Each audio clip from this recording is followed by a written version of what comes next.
성경인물 아카데미 17번째 시간입니다. 오늘은 나답과 아비후에 관해서 우리가 함께 나누려고 합니다.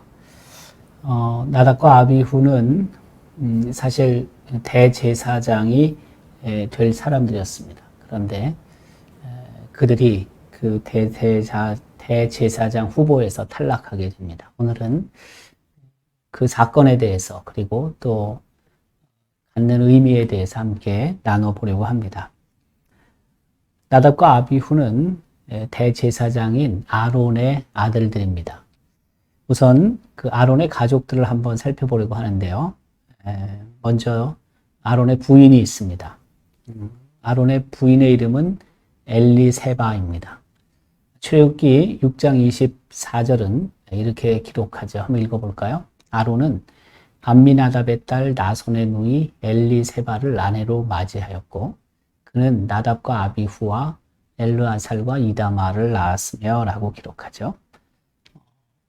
그 아론의 부인 이름 엘리세바 그리고 아론의 첫째 둘째 아들 나답과 아비후의 어머니가 엘리세바였다고 성경은 기록합니다.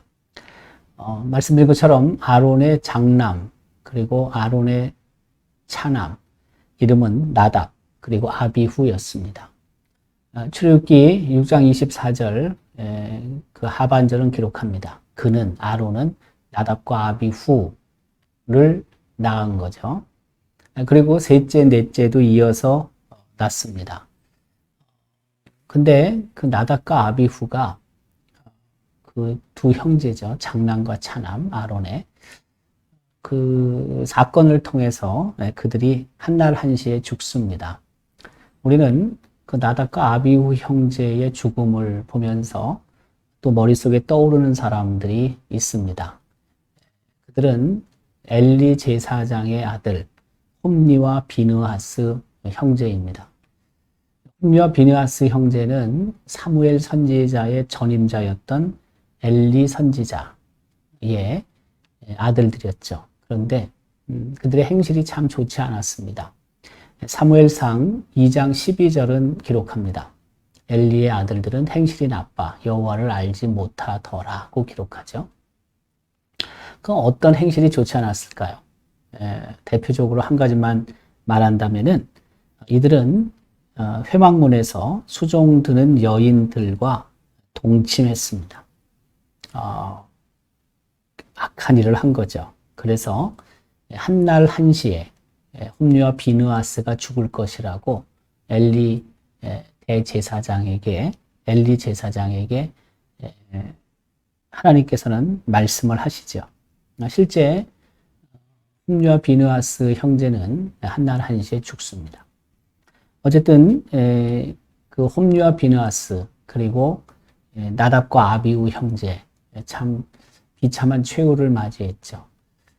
제사장의 아들들, 제사장을 승계해야 될 사람들, 어떻게 보면 하나님으로부터 특별한 선택을 받아서 하나님의 그 사역을 감당해야 될 사람들. 그런데 그들이 갑작스러운 죽음을 당합니다. 물론 범죄함으로 인해서 그들이 죽었죠.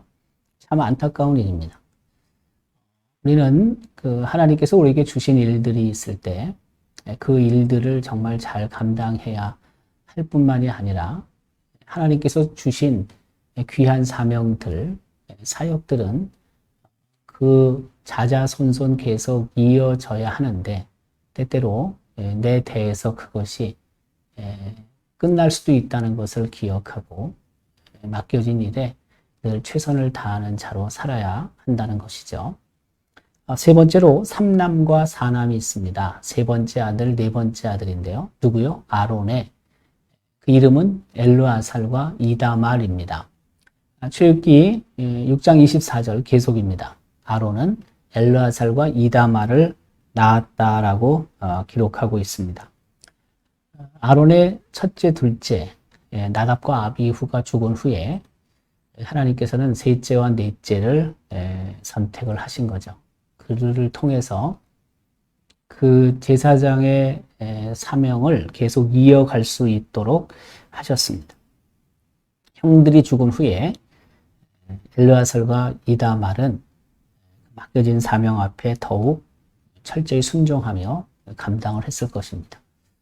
다시 말해서 저 두 사람 엘르아살과 이다말은 하나님이 주신 사명에 철저히 순복하면서 맡겨진 사명을 잘 감당했던 형제라고 할 수 있습니다. 우리는 신약 시대에 베드로와 안드레 형제, 그리고 야고보와 요한 형제를 너무나 잘 압니다. 예수님께서 그들을 부르셨을 때 이 두 형제는 순종하며 따랐고, 그리고 3년 동안 예수님과 동고동락하면서 하나님 예수 그리스도를 도왔을 뿐만이 아니라 예수님이 승천하신 후에 초대교회를 이루어가는 귀한 사역자들이 됐습니다. 베드로와 야고보, 베드로와 안드레, 그리고 야고보의 형제 요한 외에 아무도 따라옴을 허락하지 아니하시고, 베드로와 안드레, 그리고 야고보와 요한, 하나님께서 특별히 선택하셨고 예수님께서 당신의 제자로 특별히 사용하신 사람들입니다. 우리가 잘 알고 있지만 마태복음 4장에는 예수님께서 그 두 형제를 부르시는 내용을 기록합니다. 나를 따라오라고 내가 너희를 사람 낚는 어부가 되게 하겠다고 예수님 말씀하시죠. 그때 베드로와 안드레의 형제는 그물을 던지고 있었는데 그물을 버리고 예수님의 뒤를 쫓습니다. 요한과 야고보의 형제, 야고보와 요한 형제도 마찬가지입니다. 그들이 갈릴리 호숫가에서 그물을 깁고 있다가 따라오라는 예수님의 말씀을 듣고 그들은 그물과 배와 아버지를 버리고 예수님의 뒤를 쫓습니다. 우리의 형제들, 우리의 자녀들이 저렇게 하나님으로부터 또 예수님으로부터 귀하게 사용되는 아들, 딸들이었으면 참 좋겠다는 생각이 듭니다. 그 엘르아살과 이다말은 물론 남자아이들이고요. 그리고 베드로와 안드레, 요한과 야고보도 아들이긴 하지만 그러나 하나님이 우리에게 주신 자녀들이 저렇게 하나님이 부르셨을 때 순종하며 더 나아가서 하나님의 귀한 일을 사역을 잘 감당해서 정말 하나님이 원하시는 일을 위해 최선을 다할 수 있다면 그것만큼 감사한 일이 어디 있겠습니까? 아론의 가족을 우리가 살펴봤는데요. 그 자녀들 중에서 참 갑작스러운 죽음, 그것도 하나님에게 그 불순종함을 통해서 죽는 아들도 있고 또 다시 그 하나님의 선택으로 그 일을 계속 이어받아 하나님의 뜻을 이루어가는 아들들도 있음을 우리는 압니다. 마찬가지입니다. 우리의 자식들 중에도 우리 모두가 다 우리 자녀들 전부 정말 하나님의 뜻에 합당한 모습으로 하나님이 원하시는 일을 잘 감당하는 아이들이 될 수 있도록 우리 자녀들이 될 수 있도록 계속 부모들은 기도하는 일을 중단해서는 안 될 것입니다. 바로 우리는 이어서 성막의 봉헌 예식을 함께 나누려고 합니다. 하나님께서 이스라엘 백성을 애굽에서 나오게 하시고 그리고 시내산에 이끄셨고 시내산에서 율법을 주셨죠. 그리고 성막 설계도를 주셨습니다. 그 후에 그 성막을 만드는 일에 전심전력하게 되죠. 결국에 성막이 이제 준공이 되는 거죠. 출애굽기 40장 17절과 33절은 이렇게 기록합니다. 둘째 해 첫째 달 곧 그 달 초하루에 성막을 세우니라. 33절입니다. 그는 또 성막과 제단 주위 뜰에 포장을 치고 뜰문에 휘장을 다니라. 모세가 이같이 역사를 마치니 라고 기록하고 있습니다.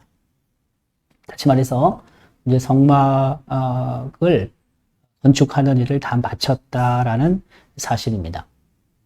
성막은 우리가 알고 있듯이 하나님의 임재의 상징과도 같은 건축물입니다. 성막은 거룩한 장막이라고 할 수 있죠. 뿐만이 아니라 성막을 보통 회막이라고도 부릅니다. 회막은 만나는 거죠. 하나님께서 이스라엘 백성을 만나시는 장소라고 할 수 있습니다. 그래서 그 성막이 다 건축이 된 후에 당연히 봉헌하는 예식을 갖추어야만 했을 것입니다. 민수기 7장 1절, 2절, 3절에는 성대하게 그 봉헌식이 치러졌음을 기록합니다.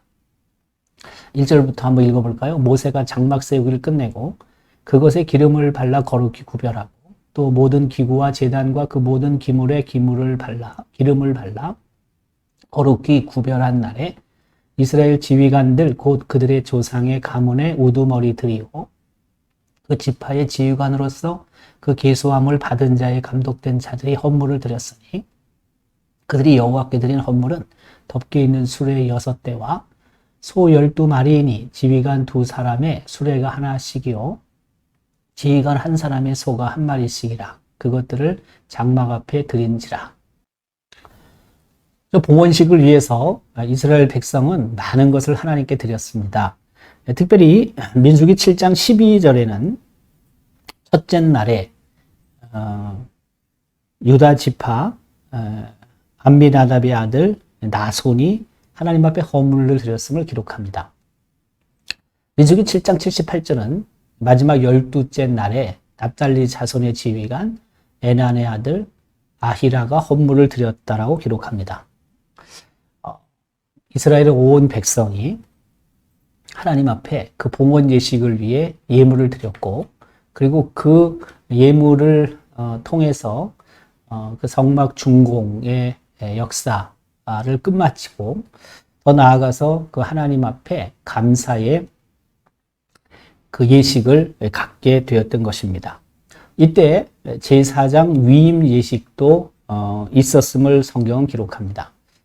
출애굽기 40장 12절부터 16절은 그 사실을 기록하죠. 너는 또 아론과 그 아들들을 회막문으로 데려다가 물로 씻기고 아론에게 거룩한 옷을 입히고 그에게 기름을 부어 거룩하게 하여 그가 내게 제사장의 직분을 행하게 하라. 너는 또 그 아들들을 데려다가 그들에게 겉옷을 입히고 그 아버지에게 기름을 부음 같이 그들에게도 부어서 그들이 내게 제사장의 직분을 행하게 하라. 그들이 기름 부음을 받았은즉 대대로 영영이 제사장이 되리라 하시매 모세가 그같이 행하되 곧 여호와께서 자기에게 명령하신 대로 다 행하였더라. 모세는 이제 아론을 제사장으로 기름 붓게 되고 그리고 위임 예식을 갖게 됩니다. 기름을 부었다는 것이죠. 구약 성경에는 특별히 왕에게 그리고 선지자에게 그리고 제사장에게 기름을 부었음을 기록합니다. 그 기름을 부었다는 것은 특별히 구별했다는 뜻입니다. 그래서 하나님께서 아론을 제사장으로 대제사장으로 선택하셨고 그의 아들들을 제사장으로 선택을 하게 되는데 그러기 위해서는 깨끗하게 몸을 씻었고 그리고 기름을 달랐고 그리고 그 안수를 통하여 다른 사람들과 아론과 그의 아들들이 다르다, 구별되었다라는 것을 하나님께서는 보여주셨고 결국에는 이들을 통해 하나님께서는 그 제사를 책임지게 하셨던 것입니다.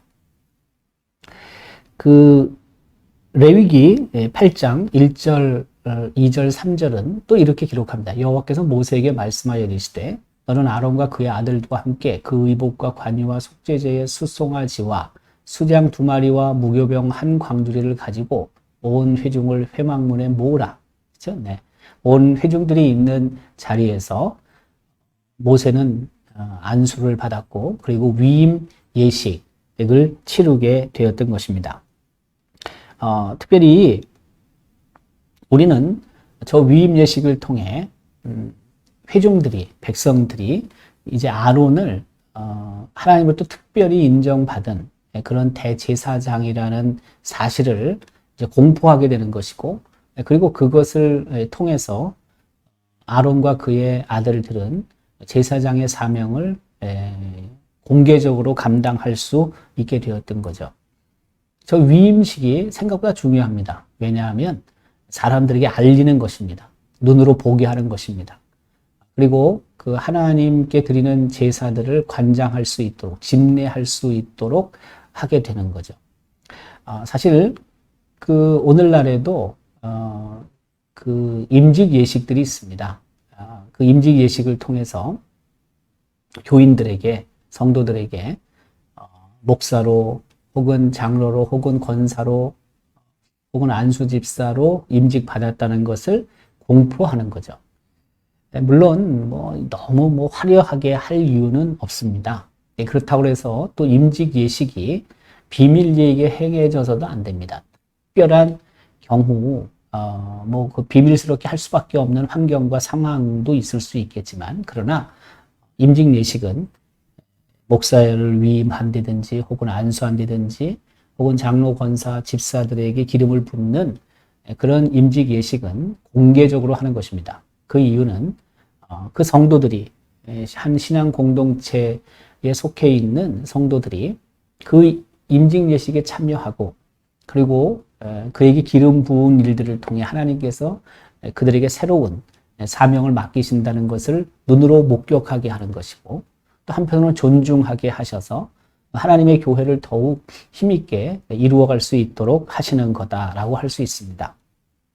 자, 어쨌든 이와 같은 제사장 위임 예식이 있고 계속해서 특별 성회가 진행되게 됩니다. 레위기 9장 1절 2절은 이렇게 기록합니다. 여덟째 날에 모세가 아론과 그의 아들들과 이스라엘 장로들을 불러다가 아론에게 이르되 속죄제를 위하여 흠없는 송아지를 가져오고 번제를 위하여 흠없는 수장을 여호와 앞에 가져다 드리고 라고 기록하죠. 여덟째 날에 모세와 아론과 그의 아들들과 이스라엘 장로들을 모세가 부르는 거죠. 그리고 아론에게 속죄제, 번제를 드려야 되겠다는 것입니다. 속죄제는 게 무엇입니까? 속죄제는 하나님 앞에 지은 죄, 그렇죠? 용서받기 위하여 하나님께 드리는 제사라고 할 수 있습니다. 번제는 무엇입니까? 번제는 짐승을 통째로 태워서 하나님 앞에 드리는 제사입니다. 흠 없고 가장 귀한 것을 하나님 앞에 드려야 합니다. 다시 말해서 저런 제사를 통해서, 특별한 성회죠. 제사를 통해서 성막을 준공하고 또 제사장 위임 예식을 갖고, 그리고 이스라엘 백성이 다시 한번 각오를 다짐하는 그런 시간을 가졌다고도 할 수가 있습니다. 레위기 9장 4절에는 화목제를 또 언급합니다. 또 화목제를 위하여 여호와 앞에 드릴 수소와 수장을 가져오고 또 기름 섞인 소제물을 가져오라 하라. 오늘 여호와께서 너에게 나타나실 것임이니라 하매 라고 기록하죠. 화목제는 무엇입니까? 하나님과 사람 사이에 끊어졌던, 단절되었던, 막혔던 것을 이제 해결하고 하나님과 화목하게 하는 것이죠. 그런 제사입니다. 특별성회죠. 속죄제든 번제든 그리고 화목제든 또는 소제물을 가져와서 하나님 앞에 제사 드림을 통해 특별한 성회를 통해서 다시 한번 이제 하나님으로부터 받은 계명들을 잘 순종하고 지킬 뿐만이 아니라 하나님의 백성으로 온전히 살아가겠다라고 다짐하는 거죠. 바로 이와 같은 참 기쁨과 감사의 시간이 있었습니다. 얼마나 감격스러웠겠습니까? 그런데 갑작스럽게 분위기가 바뀌게 됩니다. 갑작스럽게 분위기가 아주 냉각되는 거죠. 말씀드린 것처럼 그 성막을 준공하기 위해서 참 많은 백성들이 하나님께 드렸고 그것을 가지고 성막에 필요한 것들을 만들잖아요. 얼마나 힘들고 어려운 시간들을 보냈어요? 수고스러웠죠. 그런데 성막이 다 준공되고 또 위임 예식도 갖고 더 나아가서는 그 특별 성회도 갖고 있는데 얼마나 그 감격스러운 일입니까? 그런데 아까 언급한 것처럼 나답과 아비후 형제가 죽음을 당하는 거죠. 불에 죽임을 당합니다. 그래서 불과 죽음으로 사실 그 이스라엘 백성 사이에 그런 엄청난 슬픔이 찾아오게 된 것입니다. 사고의 내용은 다른 것이 아닙니다. 나답과 아비후 형제가 다른 불을 가지고 분향했기 때문이라고 성경은 기록합니다. 레위기 10장 1절은 기록하죠. 한번 읽어볼까요? 아론의 아들 나답과 아비후가 각기 향로를 가져다가 여호와께서 명령하시지 아니하신 다른 불을 담아 여호와 앞에 분향하였더니라고 기록합니다. 여호와께서 명령하시지 아니하신 다른 불로 분향했습니다. 성막 안에 있는 불이 아니다라는 것입니다. 성막 안에 그 분향단이 있습니다. 성막은 이제 동쪽에 출입문이 있습니다.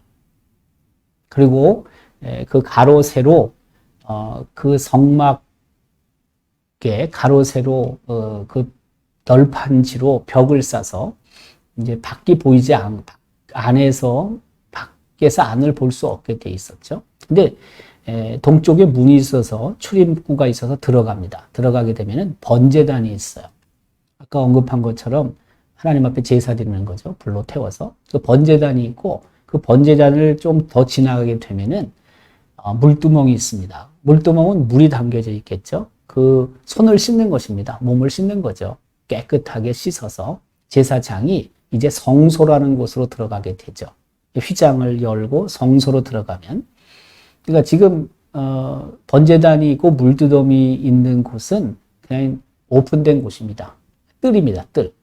마당과 같은 곳이죠. 그리고 휘장을 열고 들어가요. 그러면 아닙니다. 이것은 인사이드로 들어가는 것입니다. 성소라는 곳으로 들어가게 되죠. 성소로 들어가면 그 좌측편에 등잔불이 있습니다. 왜냐하면 그 성소가 어둡습니다. 성소가 다 막혀 있거든요. 빛이 차단돼 있죠. 그래서 들어가서 좌측편에 등잔불이 있는데 그 등잔불은 성소를 밝히는 것입니다. 그 등잔불 맞은편에는 진설병이 있습니다. 떡이 있죠. 그리고 그 진설병과 등잔불 바로 앞에 향단이 있죠. 향을 태워서 계속 연기가 하늘로 올라가죠. 보통 이것을 기도라고 한다고 그랬잖아요. 자, 어쨌든 그 향단, 그 향단에 있는 불을 사용해야 하는데, 불을 담아 사용해야 하는데, 다른 것으로 사용했다 이거죠. 성막 바깥에 있는 것을 가져다가 이 나답과 아비후 형제가 사용을 했다는 뜻입니다. 거룩과 그런 세속, 사실 구분이 되어 있었는데 나답과 아비후 형제가 분향한 것은 맞지만 그러나 하나님께서 원하시는, 하나님이 명령하신 방법대로 분향을 하지 않은 것입니다. 결국에 그 일을 통해서 큰 일을 당하게 되는 거죠. 그 사고의 이유가 무엇일까요? 앞서 언급한 것처럼 하나님께서 주신 말씀을 나답과 아비후 형제는 경시한 거죠. 아까 읽었지만 저 밑줄 칠 곳을 읽어보면 그렇습니다. 여호와께서 명령하시지 아니하신 다른 불을 담아, 여호와께서 명령하신 불을 담아서 여호와 앞에 분향해야 되는데 여호와께서 명령하시 아니하신 다른 불을 담아 분향했죠. 하나님의 말씀을 경시한 것입니다. 성경에 기록된 모든 하나님의 말씀은 어떤 경우에도 무시당하면 안 됩니다. 경시당하면 안 됩니다. 우리도 내가 한 말 누군가 무시하면, 경시하면 기분이 좋지 않죠.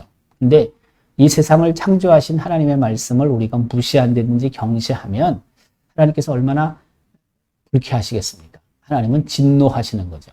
하나님 말씀의 경시가 결국에 나답과 아비후 형제가 불에 타 죽는 그런 큰 사건으로 번지게 됐습니다. 뿐만이 아니라 하나님 말씀의 불순종 역시 사고의 이유라고 할 수가 있습니다.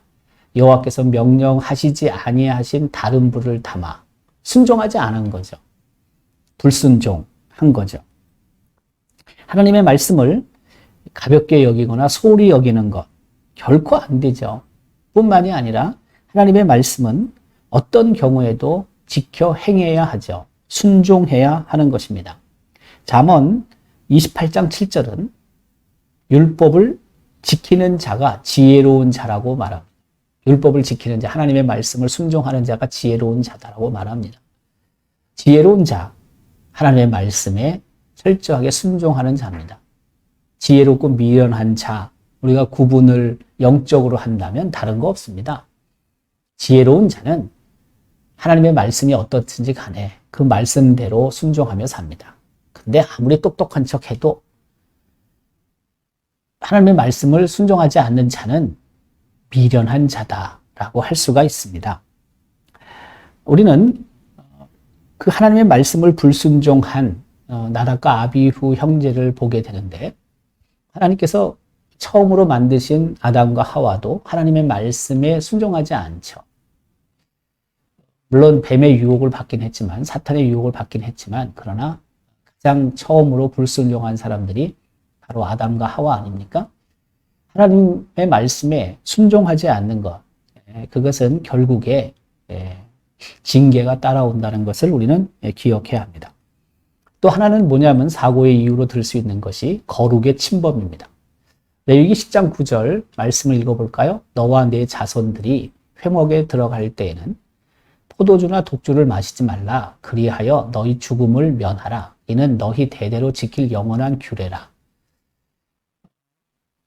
나답과 아비후 형제가 죽은 이유에 대해서 레위기 10장은 명확하게 기록하고 있지 않지만, 그런데 그 10장 9절에 이렇게 기록하잖아요. 회막에 들어갈 때 포도주나 독주 마시지 말라. 왜 갑자기 이 말씀이 나올까요? 그것은 우리가 추리해 볼 때 나답과 아비후 형제가 성소에 가서 그 단을 가지고, 향을 가지고 불을 지피는데 다른 불을 사용했잖아요. 그 이유가 포도주나 독주를 마시고 들어가서 그 일을 했다는 것을 암시한다고 볼 수가 있습니다. 나답과 아비후 형제는 술을 마시고 들어간 것 같습니다. 왜냐하면 저 본문 말씀을 통해서 갑자기 생뚱맞게 포도주와 독주를 이야기할 이유가 없거든요. 그래서 그 나답과 아비후 형제는 술에 취해서 거룩한 것과 속된 것을 구별하지 못했다는 것입니다. 정신이 있었으면 당연히 성소 안에 있는 향단에 있는 향을 사용했어요. 그 불을 사용했을 텐데 그들이 다른 불을 사용했잖아요. 구분을 못한 거죠. 구분 못한 이유가 무엇이겠습니까? 술을 먹고 취해서 판단력이 상실되었다라고 그렇게 학자들은 생각을 합니다. 분별하지 못한 것입니다. 우리가 삶의 자리에서 어떤 경우에도 하나님의 말씀, 하나님의 뜻을 분별할 수 있도록 우리는 최선을 다해야 합니다. 내가 생각할 때 뭐 이것도 괜찮고 저것도 괜찮은 것처럼 보일 수 있겠지만, 그러나 그것이 하나님의 뜻이 아니라면, 하나님의 말씀이 아니라면 결국에는 나답과 아비후와 같은 그런 그 결과를 초래할 수 있다는 것을 우리는 잊지 말아야 합니다. 사고의 결과 어떻게 됐습니까? 결국에 나답과 아비후 형제는 불에 타 죽었습니다. 레위기 10장 2절이죠. 불이 여호와 앞에서 나와 그들을 삼키매 그들이 여호와 앞에서 죽은지라고 기록합니다. 하나님 말씀 좀 지키지 않았다고, 순종하지 않았다고, 하나님 말씀 무시했다고, 그렇게 즉각적으로 하나님께서 진노하시고 반응하셔서 두 사람이 불에 타 죽는 일, 하나님 좀 너무하신 게 아니냐라고 생각을 할 수도 있을 것 같습니다. 우리가 알고 있듯이 하나님은 사랑의 하나님이신데 왜 그렇게 하셨을까? 그러나 늘 하는 말이지만 하나님은 사랑의 하나님인 동시에 정의의 하나님, 공의의 하나님이시기도 합니다. 양 두 개의 수레바퀴를 가지고 하나님께서는 역사를 주관해 가시는 거죠. 정의, 공의, 사랑, 긍휼, 그 속성을 가지고 하나님은 이 세상을 이끌어 가십니다. 지금 이스라엘 백성은 시내산에서 하나님의 말씀, 율법을 받았고 또 하나님의 임재의 상징인 성막, 디자인을, 설계도를 받았고 또 그것을 가지고 성막을 준공을 했습니다. 사실 이제부터 본격적으로 광야 생활이 시작되는 것입니다. 그렇기 때문에 하나님께서는 이 광야의 시작이 본격적으로 시작되는 이런 상황 속에서 하나님의 말씀을 철저하게 지켜야만 한다는 것을 이스라엘 백성이 알기를 원하셨던 거죠. 처음부터 이게 너무 느슨해지면은 문제가 생기는 거죠. 그래서 긴장을 해야 되는 거죠. 말씀 앞에 온전히 서야 되고 말씀에 순종하는 자로 살아야 된다는 것을 하나님께서는 이스라엘 백성에게 알려주고 싶었던 것입니다. 결국에 그 이스라엘 백성은 그 불에 타 죽은 나답과 아비후 형제를 보게 되죠. 하나님께서 직접 목격하게 하시는 것입니다.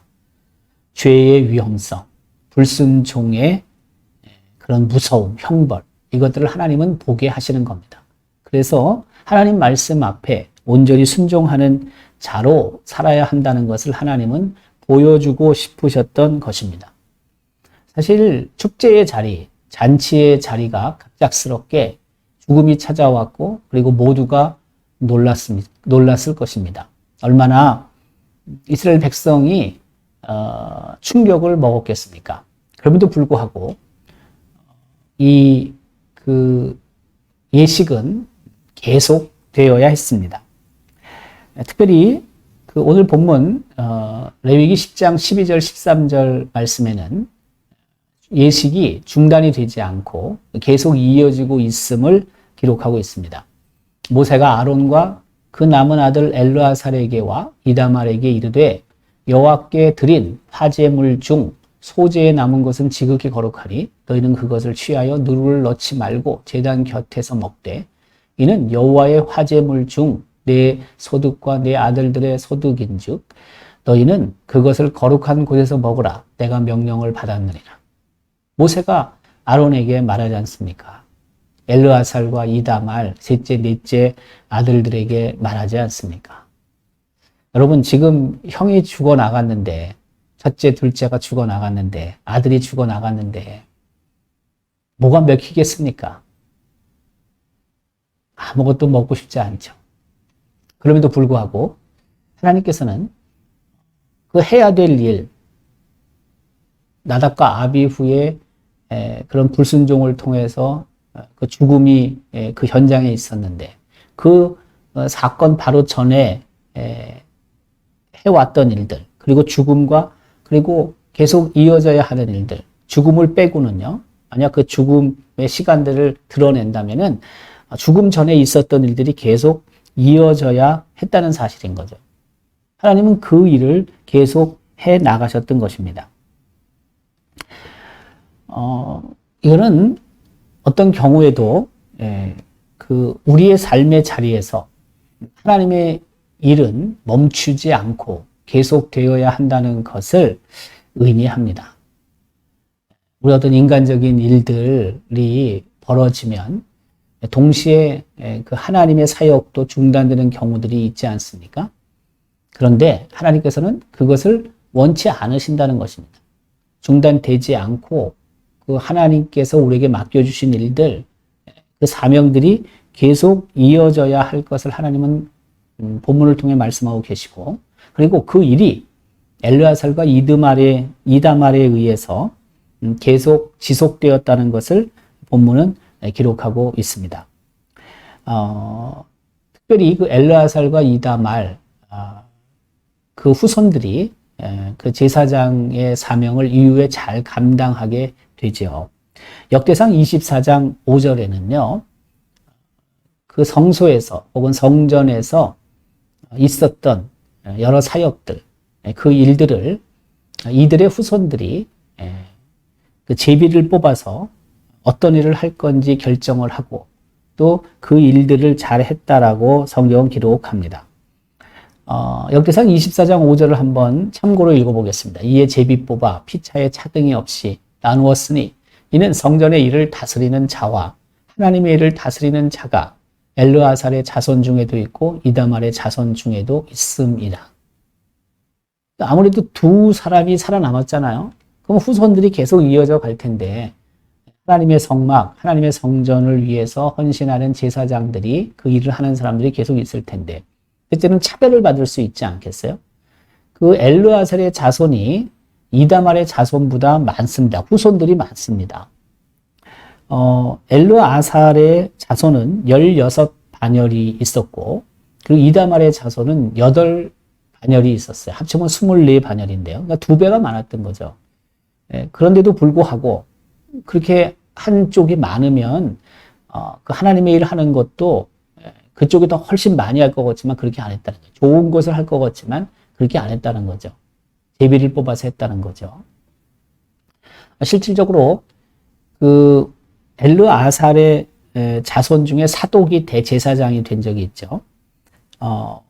그는 신약 성경에 와서 사두개인, 사두개인의 대표적인 인물이 되는 거죠. 이다말의 자손 중에 아히멜렉이라는 대제사장이 있었죠.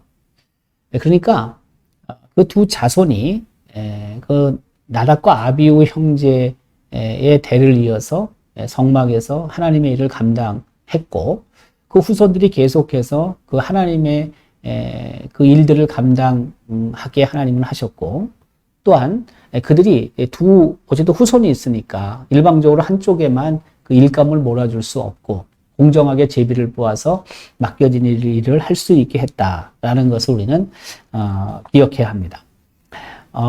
그 죽음 이후에 참 여러 가지 반응들이 있었을 거라고 저는 생각이 듭니다. 우선 아론 아버지의 반응이 있습니다.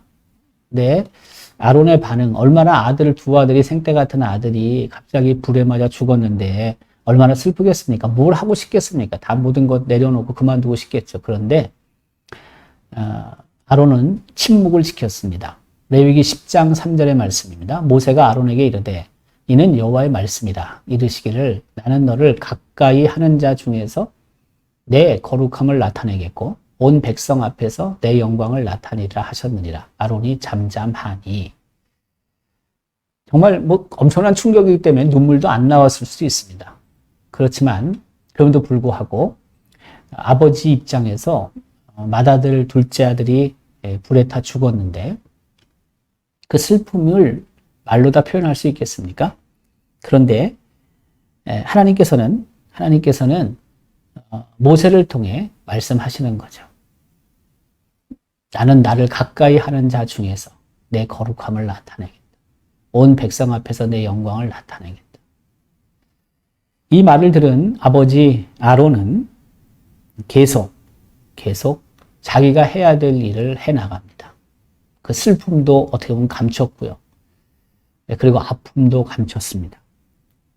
그리고 그저 침묵을 지키면서 자신에게 주어진 일을 감당했다는 것입니다. 이것도 참 어려운 일입니다. 그렇지만 내 개인적인 일보다 앞서는 것이 역시 하나님의 일이라는 것을 우리는 기억해야 합니다. 때때로 적지 않은 경우에 하나님의 일을 감당하다가 내 급한 일이 생기면 하나님의 일을 중단하고 그 내일부터 먼저 하는 경우들이 얼마나 많이 있는지 모릅니다. 하나님의 일은 어떤 경우에도 중단되면 안 되고 더 나아가서 그 맡겨진 일들을 온전히 감당을 해야 할 필요가 있는 거죠. 백성들의 반응도 우리는 살펴볼 필요가 있는데요. 백성들의 반응은 역시 슬픔입니다. 레위기 10장 6절 하반절은 기록합니다. 오직 너희 형제 이스라엘 온 족속은 여호와께서 치신 불로 말미암아 슬퍼할 것이니라. 이스라엘 백성 회중 사이에는 슬픔이 있었습니다. 놀랬을 것이고 두려웠을 것이고 아마 그 염려가 모든 것들을 덮었을 것입니다. 그러나 또 한편으로는 내가 잘 알고 있던 사람들, 나답과 아비후가 세상을 떠나게 됐고 그에 대한 슬픔이 당연히 있었겠죠. 아론은 침묵했습니다. 그러나 회중들은 슬퍼했습니다. 어떻게 보면 슬퍼하는 것이 당연한 일이었겠지만 그러나 하나님께서는 아론에게 모세를 통해 하신 말씀이 있었고 모세를 통해 하신 말씀을 들은 아론은 깨닫게 된 거죠. 왜 아론이 침묵을 했을까요? 그것은 하나님의 심판, 그 죽음의 의미를 아론은 대제사장은 왜곡시키면 안 되었기 때문입니다. 레위기 10장 6절 3반절은 기록합니다. 모세가 아론과 그의 아들 엘르아살과 이다말에게 이르되 너희는 머리를 풀거나 옷을 찢지 말라. 그리하여 너희가 죽음을 면하고 여호와의 진노가 온 회중에 미침을 면하게 하리라. 아들이 죽고 형들이 죽었습니다. 그 슬픔을 표현하기 위해서 머리를 풀거나 옷을 찢을 수 있는데 하나님께서는 그렇게 하지 말라고 말씀하셨습니다. 그 나답과 아비후 형제의 그 일, 다른 불을 사용하여 분향한 일, 그것은 범죄 행위였고요. 그래서 하나님의 심판은 정당한 거였고요. 물론 죽은 거에 대한 아픔이 있고 너무하신 거 아니냐라고 생각할 수도 있겠지만 그러나 하나님 입장에서는 그게 정당한 거였죠. 그렇기 때문에 만약 아론이 그리고 동생인 엘르아살과 이다말이 너무 슬퍼하면 그 하나님의 심판, 그거에 대한 도전으로 생각될 수도 있겠죠. 하나님의 심판 행위에 대한 도전, 그것을 백성들에게 보여줄 수도 있는 겁니다. 그렇다라고 생각이 되게 할 수도 있기 때문에 그래요. 그 죽음의 의미를 왜곡시켜서는 안 되고 그 죽음이 범죄로 인하였다는 것을 백성들도 알아야 되고요. 그런 의미에서 그 하나님의 말씀에 철저히 순복하는 아버지 아론과 두 동생 엘르아살과 이다말을 우리는 볼 수가 있습니다. 우리 삶도 비슷합니다. 때때로 우리의 삶의 자리에서 그 하나님의 징계를 통해 우리가 어려운 일을 당할 때가 있습니다.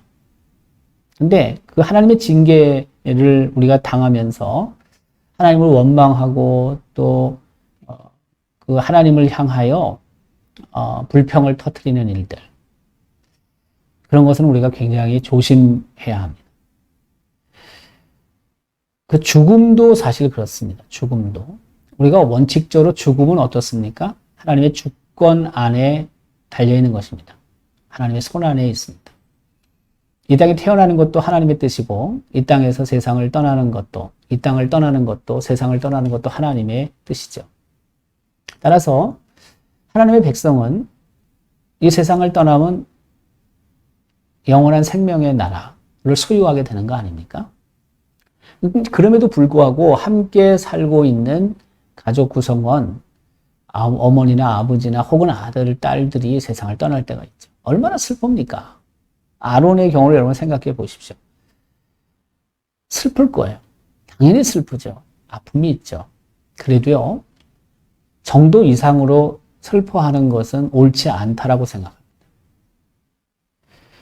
그것은 천국, 하나님의 나라에 먼저 간 그 고인, 하나님의 뜻이 계셔서 불러가신 건데, 하나님은 실수가 없으신 분이신데, 그 자체를 잘못하면 부정하거나 부인하는 그런 행동이 될 수 있습니다.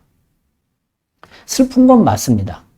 그렇다고 해서 그 슬픔이 너무 과해서 하나님께서 하신 일을 부인하고 부정하지 않도록 조심스럽게 접근을 해야 한다는 것입니다. 그래서 저는 장례식을 통해서 그 유족들이 그리스도인이라는 믿음, 하나님 나라, 영생, 구원, 이런 생각들을 죽음의 현장에서 해야 되는 것이고, 그리고 그 표현, 그 반응들에 있어서도 그걸 근거로 해야 된다고 생각하는 사람입니다. 뭐 그렇다고 해서 그 슬픔을 다 뭐 억누르고 마음의 상처가 돼서는 안 되겠죠. 그럼에도 불구하고 그 하나님의 절대 주권을 무시하거나 경시하거나 부정하는 듯한 행동으로 나타나서는 절대 안 된다는 것입니다. 아론과 엘르아살과 이다말은 그것을 우리에게 보여주고 있는 것이죠. 오늘 나답과 아비후 형제를 통해서 하나님 우리에게 주시는 교훈이 있습니다. 첫 번째는 목적만큼 방법도 중요하다라는 사실입니다. 그들이 분향했습니다. 분향을 하긴 했어요. 이게 결과잖아요. 근데 분향하는 방식이 틀렸던 것입니다. 하나님이 원하시는 불로 그들이 분향하지 않았습니다. 이것은 우리가 하나님을 숨기고 교회에서 맡겨진 일들을 감당할 때 그 방법, 수단, 하나님이 원하시는 방법과 수단을 통하여 목적지로 가야 되고 목적을 이루어야 한다는 것을 분명하게 말씀하고 있는 것입니다. 우리는 웃사의 죽음을 나답과 아비후의 죽음을 보면서 연상하게 됩니다. 역대상 13장 9절 10절에는 웃사가 죽는 현장을 기록합니다. 기돈의 타작마당에 이르러서는 소들이 뛰므로 웃사가 손을 펴서 귀를 붙들었더니 웃사가 손을 펴서 귀를 붙듦으로 말미암아 여호와께서 진노하사 치심에 그가 거기 하나님 앞에서 죽으니라. 다윗이 왕이 된 후에 처음으로 한 일은 그 언약궤를 예루살렘으로 모셔오는 일이었습니다. 그런데 예루살렘으로 언약궤를 모셔오던 중에 큰일이 발생하는 거죠. 언약궤를 새 수레에 싣고 옮겨오게 되죠. 그때 나곤, 기돈의 타작 마을에 이르게 됐는데 소가 좀 날뛰게 된 거예요. 그러니까 그 소 수레에 있던 언약궤 법궤가 흔들리게 됐겠죠. 그래서 땅으로 떨어지려고 하는 거예요. 그때 이것을 막으려고 웃사가 법궤에 손을 대는 거죠. 근데 하나님께서 진노하셔서 그 법궤에 손을 댄 웃사가 그 자리에서 죽게 되는 것입니다. 이것은 웃사가 좋은 의미로 선의로 법궤가 떨어지는 것을 막으려 했다고 할지라도 그 하나님의 말씀 율법에 어긋났기 때문입니다. 법궤는 수레에 얹어서 옮길 수가 없죠. 법궤는 레위 지파 제사장 중 고핫 자손이 어깨에 메고 옮겨야 했습니다. 하나님의 방식대로 법궤를 모시지 않은 것입니다. 뿐만이 아니라 하나님의 법궤는 결코 손을 대면 안 됩니다. 근데 웃사가 됐습니다. 저는 웃사의 행동, 언급결에 이루어진 일, 법궤가 떨어지면 큰일 나니까 잘못하면 박살날 수 있으니까 웃사가 그렇게 했을 수 있다고 생각이 듭니다. 그러나 어쩔 수 없는 상황 속에서 사실은 선의로 한 행동이지만 그것이 하나님의 말씀, 율법을 어기게 된다면 그것도 징계를 받는다라는 것을 우리는 잊지 말아야 한다는 사실입니다.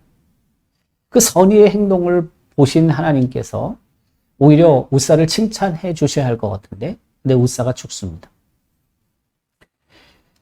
이것은 목적만큼 중요한 것이 그 방법이다라는 것을 우리에게 말하고 있는 것입니다.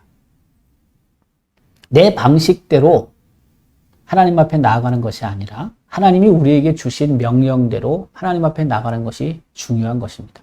어떤 일을 할 때 하나님이 우리에게 요구하시는 것이 분명하면 그것이 설령 멀리 돌아가는 거라 할지라도 장애물이 있다 할지라도 그 뜻대로 말씀대로 해야 하는 것입니다. 우리는 웃사의 죽음뿐만이 아니라 아나니아와 삽비라 부부의 죽음을 통해서도 목적만큼 방법이 중요하다는 것을 깨닫게 됩니다. 사도행전 5장 1절에서 5절까지 내용에는 이 사실을 분명히 기록하고 있습니다. 아나니아 그리고 그의 아내 삽비라 소유를 팝니다. 그리고 그 소유물을 전체 다 사도에게 가져가는 것이 아니라 일부는 남겨두고 가져갑니다. 근데 아마 처음부터 그것을 공개하지 않았던 것 같습니다. 마치 자기들이 그 땅을 판 것 모두 다 사도들에게 가져온 것 같이 한 것 같이 느껴집니다. 속인 거죠. 아니 자기 재산 팔아서 일부라 하더라도 하나님 앞에 드리는 거가 얼마나 귀한 일입니까? 그런데 중요한 사실은 속이면 안 된다는 것입니다. 전부를 드리든 그걸 약속했는지 모르겠어요. 아니면은 일부를 드리면서도 앞서 언급한 것처럼 전부 드리는 것처럼 속인 것. 이들이 그렇게 한 건 분명히 맞는 것 같아요. 모양은 그럴듯해도 속이 말하는 것과 다르면 안 되는 것입니다. 비슷하게 흉내낼 수는 있습니다. 그런데 그 비슷하게 흉내내는 것이 진짜는 아닙니다. 나답과 아비후 형제도 분향했습니다. 분향했습니다. 비슷한 겁니다. 근데 뭐예요? 하나님이 명령하신, 하나님이 주신 그 불로 하지 않았잖아요. 웃사의 죽음도 아나니아와 삽비라의 죽음도 마찬가지입니다. 우리는 비슷하게 하면 안 됩니다. 그냥 말씀대로 해야 됩니다. 말씀대로 정확하게 해야 한다는 사실입니다. 두 번째는 이 나답과 아비후 사건은 이스라엘 백성에게 경각심을 준 사건입니다. 앞서 언급했던 것처럼 이제 이스라엘 백성이 시내산에서 내려왔고 성막을 만들었고 준공했고 또한 하나님 앞에 봉헌하고 그래서 본격적으로 광야 생활을 시작해야 하는데 그런데 그 일에 대해서 이스라엘 백성이 분명히 알아야 되는 사실은 하나님의 말씀대로 해야 된다라는 것을 이스라엘 백성은 깨달아야 했던 것입니다. 더욱이 나답과 아비후는 이제 제사장으로서 특별한 일을 해야 되지 않습니까? 그런데 그런 사람들은 더욱이 그 하나님의 말씀에 철저하게 순종하는 삶을 살아야 되고 그러기 위해서는 하나님 말씀을 다른 어떤 것보다 우선으로 생각을 해야 하는 거죠. 특별히 하나님의 일을 행할 때 엄격한 자신의 관리가 필요하다는 것입니다. 앞서 나답과 아비후가 술을 먹고 성막 일을 했을 가능성이 있다고 했잖아요. 철저한 자신의 관리를 통해서 즉 절제와 청결, 정결을 유지하면서 그 맡겨진 사명을 감당해야 하는 것입니다. 우리가 그런 말을 합니다. 노블레스 오블리 주라고 말합니다. 무엇입니까? 사회적으로 높은 지위에 있는 사람은 그에 걸맞는 수준의 도덕과 윤리가 필요하다는 거죠.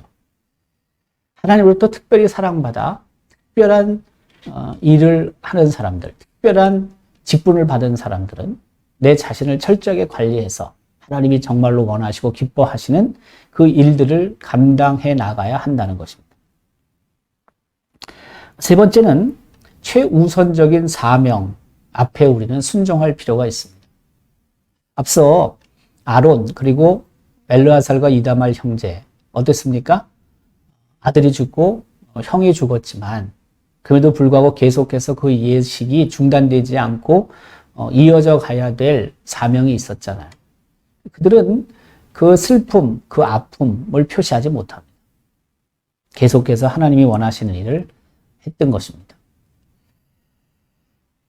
우리에게 있어서 가장 최우선적 사명이 무엇입니까?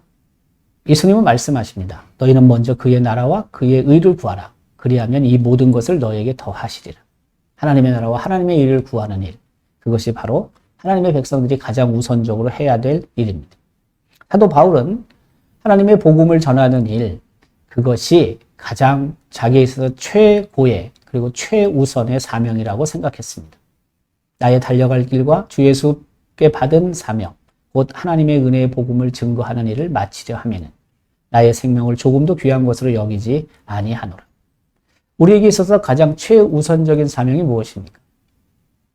그것을 충실히, 성실하게, 충성스럽게 감당하기를 하나님은 원하고 계십니다. 오늘 나답과 아비후 형제를 통해서 하나님이 우리에게 주시는 분명한 말씀이 있음을 다시 한번 깨닫습니다.